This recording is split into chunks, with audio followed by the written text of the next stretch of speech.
Escándalo. Mucha atención, colombianos, porque lo que hoy vamos a revelar no lo van a escuchar en los medios tradicionales ni en los discursos cuidadosamente maquillados del Palacio de Nariño. Hoy nos adentramos en la historia prohibida de Gustavo Francisco Petro Urrego, una historia que él insiste en negar, una historia llena de delitos, de indultos, de contradicciones y de mentiras que han sido la base de su ascenso político. Porque Petro, el mismo que hoy se presenta como un presidente perseguido por las élites y como un hombre inmaculado que jamás cometió un delito, es en realidad un político que carga con un pasado oscuro del que pretende que Colombia se olvide. Pero no, aquí en Colombia sin censura lo vamos a contar todo, con lujo de detalles, para que no quede duda de quién es realmente el hombre que ocupa la presidencia de la República. Petro ha repetido hasta el cansancio, en entrevistas, en discursos y en su red social X, que jamás ha cometido un delito en su vida. Incluso se atrevió a describir que su único delito fue el de rebelión, un acto que él mismo califica como un gesto de libertad contra los tiranos, negando el peso de la ley y ridiculizando a quienes lo han señalado de criminal. Pero los documentos, las resoluciones judiciales, los testimonios y, lo más irónico, su propia biografía, lo desmienten. El propio Petro escribió en 2021 un libro de 340 páginas en el que dejó plasmadas, con la arrogancia que lo caracteriza, múltiples confesiones de conductas que no eran simples travesuras, sino delitos tipificados en la ley penal colombiana. Y lo hizo creyendo que la historia lo absolvería, que el pueblo olvidaría, que la memoria nacional borraría las huellas de su prontuario. Comencemos por su juventud en Zipaquirá. Mientras la mayoría de jóvenes de su edad se dedicaban a estudiar o a trabajar, Petro ya estaba vinculado con actividades ilegales. Él mismo relata que participó en hurtos, como el robo de mosaicos históricos de su colegio, y que formaba parte de un grupo de encapuchados que se tomaba asambleas de obreros y buses en nombre de la revolución. Es decir, desde sus primeros pasos se acostumbró a vivir al margen de la ley, y lo más grave, en ese momento ya ostentaba un cargo público. Petro fue personero de Zipaquirá sin haber sido abogado y desde esa posición no dudó en aprovecharse de su investidura para encubrir su pertenencia al M-19, un grupo armado ilegal que en los años 70 y 80 sembró el terror en Colombia. ¿Puede un personero, un funcionario público simultáneamente ser guerrillero? Sí, y Petro lo fue. Pero lo más escandaloso vino con la Operación Ballena Azul, el 30 de diciembre de 1978, cuando el M-19 robó más de 5,000 fusiles de las Fuerzas Armadas. Petro, en su libro, admite haber participado en la construcción de caletas para esconder esas armas. Primero escribe que no sabía para qué eran, luego admite que ahí guardaron parte del arsenal. Esa contradicción es reveladora. No era un joven ingenuo, era un militante activo de un movimiento armado que atentaba contra la nación. La ley de ese momento era clara. La rebelión, el porte ilegal de armas y el hurto a instituciones del Estado eran delitos graves. Pero para Petro no.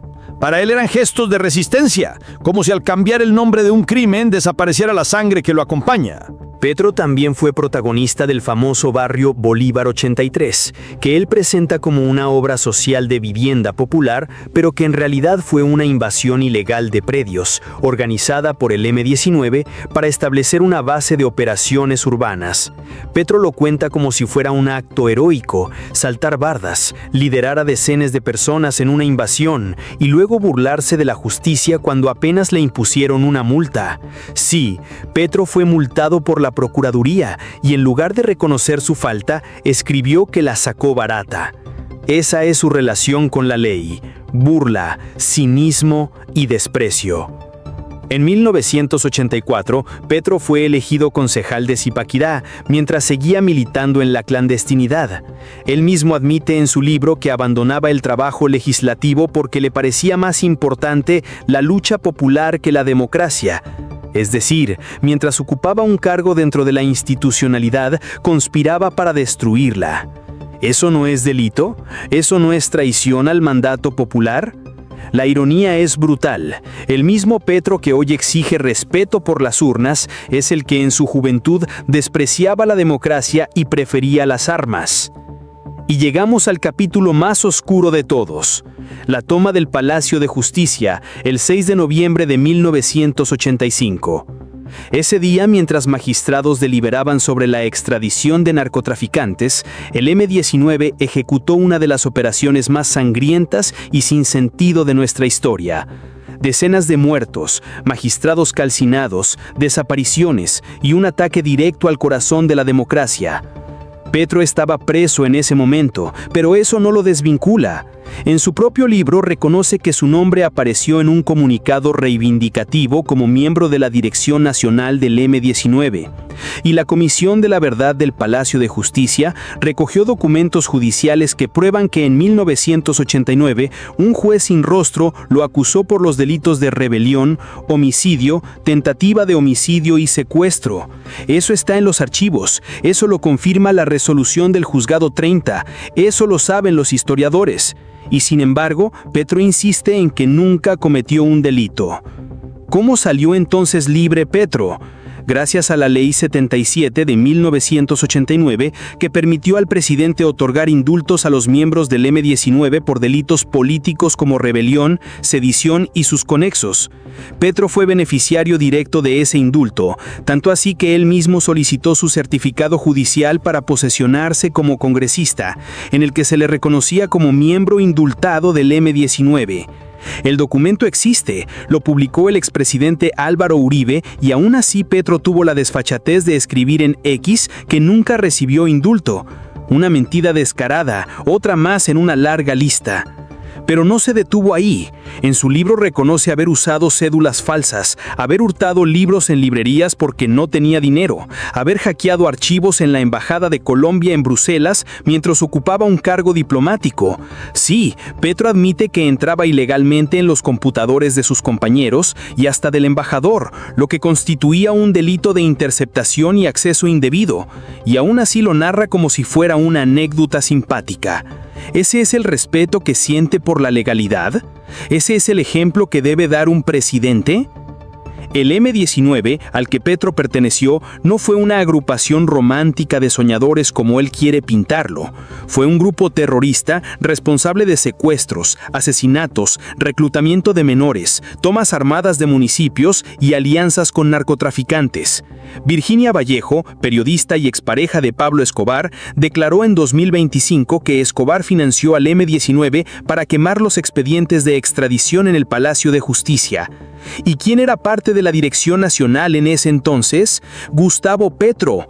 Aunque estuviera preso, era dirigente y su responsabilidad política y moral no desaparece. Petro también participó en la invasión de predios, en la conformación de milicias populares, en la estrategia de armar barrios enteros para la insurrección. Lo cuenta con orgullo en su biografía como si se tratara de un experimento social, cuando en realidad era un plan criminal para expandir la guerra en los centros urbanos. Incluso admite que el M-19 mantenía un código de justicia revolucionaria, que implicaba juzgar y castigar a personas en barrios bajo su control. ¿Eso no es paramilitarismo urbano? ¿Eso no es usurpar las funciones del Estado? Y sin embargo, después de todo ese prontuario, Petro y los suyos fueron indultados en 1990.